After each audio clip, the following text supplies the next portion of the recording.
നമ്മൾ കൂടുതലും mouth wash use ചെയ്യാറുണ്ട്. ഡെയിലി മൗത്ത് വാഷ് യൂസ് ചെയ്യുന്ന ആളുകളുണ്ട്. ചില ആളുകൾ പറയും മൗത്ത് വാഷ് നമ്മൾ യൂസ് ചെയ്ത് കഴിഞ്ഞാൽ അത് സാനിറ്റൈസറിന്റെ ഒരു ടേസ്റ്റ് ആണ് ഉള്ളത്. ശരിക്കും നമ്മൾ ഡെയിലി മൗത്ത് വാഷ് യൂസ് ചെയ്യുന്നത് പല്ലിന് നല്ലതാണോ? ബൈ ബുക്ക് ഒരു റെഗുലർ യൂസ് മൗത്ത് വാഷ് ഇല്ല. ഇല്ല. കാരണം അതിൽ ആന്റിസെപ്റ്റിക് എലമെന്റ്സ് ഉണ്ട്. Elements in the sense antiseptic involve ആയിട്ടുള്ള മൗത്ത് വാഷസ് ഉണ്ട്. ബാക്കി തെറാപ്യൂട്ടിക് ഏജൻസ് ഉള്ളതുകൊണ്ട് നമുക്ക് ജസ്റ്റ് സ്മെല്ല് ഇമ്പ്രൂവ് ചെയ്യാൻ വേണ്ടിയിട്ടുള്ള സംഭവങ്ങളൊക്കെ ഉണ്ടെങ്കിൽ പോലെ ആൽക്കഹോൾ ഉള്ളതുകൊണ്ട് ആൽക്കഹോൾ ഫ്രീ ആയിട്ടുള്ളതുകൊണ്ട് തെറാപ്യൂട്ടിക് പർപ്പസുകൾ ചിലപ്പോൾ സെൻസിറ്റിവിറ്റി കുറയ്ക്കാൻ വേണ്ടിയിട്ടുള്ളതായിരിക്കാം.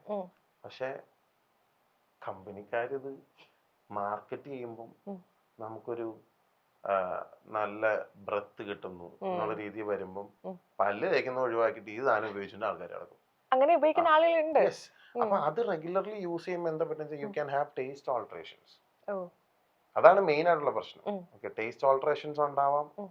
നമുക്ക് ഇതില് ഒരു മെയിൻ ആയിട്ടുള്ള പ്രശ്നം വെച്ചാൽ ഇതിൽ ഉപയോഗിക്കുന്ന ആന്റിസെപ്റ്റിക് ആന്റി ബാക്ടീരിയൽ സാധനങ്ങള് they don't know which bacteria to kill.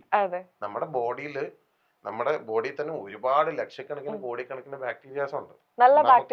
നമുക്ക് ഗുണമുള്ളതും നമുക്ക് ഗുണമില്ലാത്തതും അവിടെ ഇങ്ങനെ ജീവിച്ചു പോകുന്നതായിട്ടുള്ള കുറെ ബാക്ടീരിയാസ് നമ്മുടെ വായിലുണ്ട്. ഈ ഒഴിക്കുന്ന മൗത്ത് വാഷിന് അറിയില്ലല്ലോ. അതിപ്പോ നമ്മളിപ്പോ ഒരു ലൈസോൾ അതുപോലത്തെ സംഭവങ്ങൾ ഇട്ടിട്ട് നമ്മൾ സർഫസ് ക്ലീൻ ചെയ്യാൻ വേണ്ടി ഉപയോഗിക്കുന്നിടത്ത് ആകെ ടിങ്കും മിങ്കും എന്ന് പറഞ്ഞ 2 ബാക്ടീരിയ ആണല്ലോ ലാസ്റ്റ് നിൽക്കുന്നത്. ബാക്കി 98 മരിച്ചു. അതുപോലെ തന്നെ നമ്മുടെ വായിലേക്ക് ഇത് ഒഴിക്കുന്ന സമയത്ത് നമുക്കിപ്പോ വായിൽ ആവശ്യമുള്ള നല്ല ബാക്ടീരിയാസിനെയും കൂടെ അത് എടുക്കും. പക്ഷെ നമുക്ക് ഒരു ഓറൽ ഇഷ്യൂ, ഒരു ഗം ഇഷ്യൂ അല്ലെങ്കിൽ അങ്ങനത്തെ ഒരു പ്രോബ്ലം ഉള്ള സമയത്ത് വി നീഡ് ദാറ്റ് തെറാപ്യൂട്ടിക്കലി ദെയർ. അതായത് ഇൻഫെക്ഷ്യസ് ആയിട്ടുള്ള കുറച്ച് സാധനങ്ങൾ അവിടെ നിന്ന് പോകാൻ വേണ്ടി ഇത് ഇമ്പോർട്ടന്റ് ആണ്. ആ ഒരു ചെറിയ വിൻഡോ പീരീഡിൽ നമ്മൾ എല്ലാത്തിനെയും റിമൂവ് ചെയ്തു എന്ന് വെച്ചാൽ നമുക്ക് പ്രശ്നം വരില്ല. പക്ഷെ കണ്ടിന്യൂസ് യൂസ് ചെയ്യുന്ന സമയത്ത് വായിലുള്ള നല്ല ബാക്ടീരിയാസ് നമുക്ക് പോവാണ്. ഓക്കെ, സ്ഥിരമായിട്ട് വായിലേക്ക് ഇങ്ങനത്തെ ആൽക്കഹോൾ ഉള്ള സാധനങ്ങളൊക്കെ ചെല്ലുന്ന സമയത്ത് നാക്കിലെ ടേസ്റ്റ് ബഡ്സിലും ബാക്കി സ്ഥലങ്ങളിലൊക്കെ ഉള്ള ഓരോ ചെറിയ ചെറിയ നെർവ് എൻഡിങ്സിലൊക്കെ വ്യത്യാസങ്ങൾ വരാം. ഇതൊന്നും ആരും മനസ്സിലാക്കുന്നില്ല. ഇതെല്ലാരും ഈ മാർക്കറ്റിങ്ങിന്റെ പിറകിൽ പോകുമ്പോഴാണ് മറ്റേ പാട്ടിലൊക്കെ